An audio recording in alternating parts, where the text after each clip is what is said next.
నమస్తే అందరికీ. ఇలా టాపిక్ వచ్చేసి బెట్టింగ్ యాప్స్ గురించి. స్టాప్ కిల్ బెట్టింగ్ అని చెప్పేసి చాలా రోజుల నుంచి ట్రెండ్ అవుతుంది. కానీ యంగ్స్టర్స్‌కి, యూత్‌కి మాత్రం ఇంకా అర్థమైతలేదు. ఎక్కడి వరకు వెళ్ళిందంటే 2 తెలుగు రాష్ట్రాల్లో కూడా చాలా వైరల్ అయిపోయింది. అంటే ఈజీ మనీ, ఈజీ మనీ అని చెప్పేసి యూత్ అందరిని అట్రాక్ట్ చేస్తుర్రు. టెలిగ్రామ్‌లో జాయిన్ కమ్మని చెప్పి. జాయిన్ అయిన తర్వాత వాళ్ళు ఫస్ట్ ఇన్వెస్ట్ చేసినప్పుడు వస్తున్నాయి. సెకండ్ టైం వస్తున్నాయి. థర్డ్ టైం వస్తున్నాయి. 2 టైమ్స్ వచ్చినాయిగా అని చెప్పి నమ్మకంతోని మళ్ళీ ఇన్వెస్ట్ చేసే పోతున్నాయి పైసలు. అట్లనే వీటన్నిటిని ఉద్దేశించుకొని నా అన్వేషణ గారైతే ఇనిషియేటివ్ తీసుకొని ముందుకొచ్చిర్రు. అంటే దీన్ని ఎట్లైనా ఆపేసేయాలని చెప్పేసి ఆయనతో పాటు రామబాయ్ అనే అతను కూడా స్టార్ట్ చేసిండు ఇది ఆపేయాలని చెప్పి. ఇంకా వీళ్ళు చాలా ట్రై చేసిర్రు. నా అన్వేషణ గారైతే ఇండియాలో లేకున్నా కూడా బయట ఉన్నా కూడా చాలా ట్రై చేసి సజ్జనార్ గారి వరకు తీసుకెళ్ళారనమాట ఈ టాపిక్. ఎందుకంటే ఉన్నోళ్ళు చాలా రిచ్‌గా ఉన్నోళ్ళు ఆల్రెడీ పెద్ద పెద్ద ఇన్‌ఫ్లుయెన్సర్సే సపోర్ట్ చేస్తున్నారు. వాళ్ళని నమ్మి గుడ్డిగా వాళ్ళ ఫాలోవర్స్ వాళ్ళంతా దీంట్లో ఇన్వెస్ట్ చేసి మోసపోయి సూసైడ్‌లు గానీ చాలామంది చనిపోతుర్రు. వాళ్ళ వల్ల వాళ్ళ ఫ్యామిలీలకు కూడా చాలా నష్టం జరుగుతుంది. వాళ్ళకి పెద్ద ఎఫెక్ట్ ఏం కాదు ప్రమోట్ చేసేటోళ్ళకి. ఎందుకంటే వాళ్ళకి డబ్బులు వస్తేనే ప్రమోట్ చేస్తారు. వీటన్నిటిని ఉద్దేశించుకొని సజ్జనార్ గారైతే సీరియస్‌గా యాక్షన్ తీసుకుంటారు. ఇప్పటికే చాలామంది పైన కేసులైతే ఫైల్ అయిపోయినాయి. వాళ్ళకైతే సీరియస్ వార్నింగ్ ఇచ్చిర్రు. ఫస్ట్ టైం అని చెప్పి వార్నింగ్ ఇచ్చిర్రు. ఫస్ట్ అండ్ లాస్ట్ అని చెప్పి. పెద్ద పెద్ద ఇన్‌ఫ్లుయెన్సర్స్ ఉన్నారు కదా, వాళ్ళందరినీ వార్న్ చేసి వదిలేసిర్రు. వాళ్ళ మెయిన్ మోటివ్ ఏందంటే స్టూడెంట్స్ ఎందుకంటే ఫైనాన్షియల్‌గా కొంచెం లో ఉంటారు.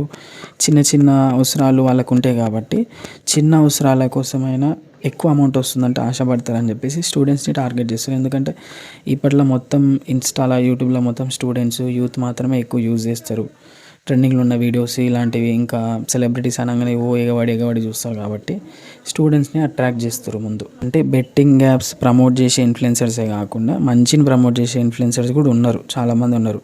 అంటే లైక్ అన్వేషణ కానీ, ఇంకా రంజిత్ వీల్స్ అని సైకిల్ పైన రైడ్ చేసాడు అతను కానీ, అట్లా చాలామంది ఉన్నారు. సురేష్ గురు రీసెంట్గా ట్రెండింగ్లో ఉన్న ఆయన కానీ, అట్లా మస్తు మంది ఉన్నారు మంచి ప్రమోట్ చేసేటోళ్ళు. అంటే చాలా హెల్తీ కామెడీ, హెల్తీ వీడియోస్, నలుగురికి యూజ్ అయ్యే వీడియోస్ అయితే వాళ్ళు తీస్తారు. మిగతా సెలబ్రిటీస్ లాగా మిలియన్స్లో ఫాలోవర్స్ పెట్టుకొని, అంటే మన ఫాలోవర్స్ని ఎందుకు మోసం చేయాలని వాళ్ళు అట్లా థింక్ చేయరు. మిలియన్స్లో ఉన్నోళ్ళు, లక్షల వ్యూస్ వచ్చేటోళ్ళు కూడా చాలా ఈజీగా కింద లింక్ ఇచ్చేసి ప్రమోట్ చేస్తూ ఉంటారు. అంటే అట్లా అందరినీ మోసం చేసి అట్లా ఫేమస్ అయ్యి ఆ డబ్బు సంపాదించుకొని ఎంత ఏం బాగుపడతారు అనేది వాళ్ళకే తెలవాలి. కేవలం నా అన్వేషణ గారికి ఇంకా 2-3కే కాదు, మనందరికీ కూడా రైట్ ఉంటుంది. స్టాండ్ తీసుకోవాల్సిన అవసరం అయితే ఉంటుంది. ఎందుకంటే ఎక్కడనో ఎవరో వాడిరు, ఎవరో ఎక్కడో సూసైడ్ చేసుకురు అనేసి ఆలోచించకుండా మనకు తెలిసిన వాళ్ళు మన ఫ్రెండ్స్ సర్కిల్లో కూడా ఎవరైనా యూజ్ చేస్తుండొచ్చు. వాళ్ళకు కూడా యూజ్ అవుతుంది. మనం కూడా స్టాండ్ తీసుకోవాలి ఈ బెట్టింగ్ యాప్స్ పైన. అందరూ ఒకటి మాటపై నుండి సిన్సియర్గా ట్రై చేస్తే దీన్ని అయితే చాలా ఈజీగా తొందరగా ఆపేసేయచ్చు.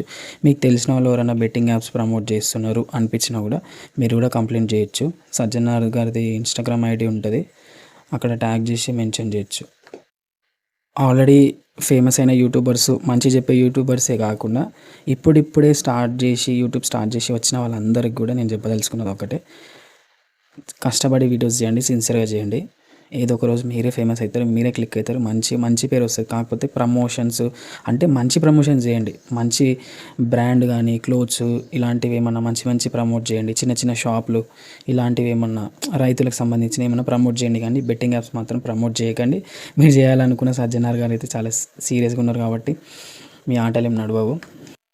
వీడేంది మాకు చెప్పేది, వీడు చెప్పి మేము ఎందుకు వినాలి అనుకున్నా సరే, నా వంతు నాకు చెప్పాలనిపించింది నేను చెప్పిన.